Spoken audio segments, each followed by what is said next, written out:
Hello, I am Julie from Agoria, the Federation of the Belgium Technological Industry. And I am Benjamin from CIRIS, the Research Center of the Belgian Technological Industry. Have you seen this? If you want to know more about 3D printing, and on top of that, win 1,000 euros, this is the first 3D printing challenge organized by Agoria and CIRIS. And I think Benjamin will tell us more about it. Yes, indeed. So we have 3 categories where you can participate. The first one is consumer markets, second one is artistic creations, and the third one is industrial applications. So in each of these categories, you can win 1,000 euro for the most innovative or creative project. If you are a student or a young professional, it's time to register.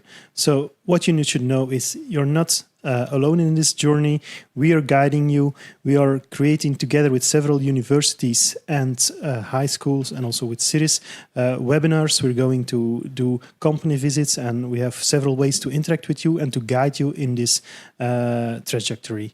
So, do you have a question or you want to register? Go to the website or contact us. Et on compte sur vous participer très nombreux à ce challenge. En wij rekenen ook op u.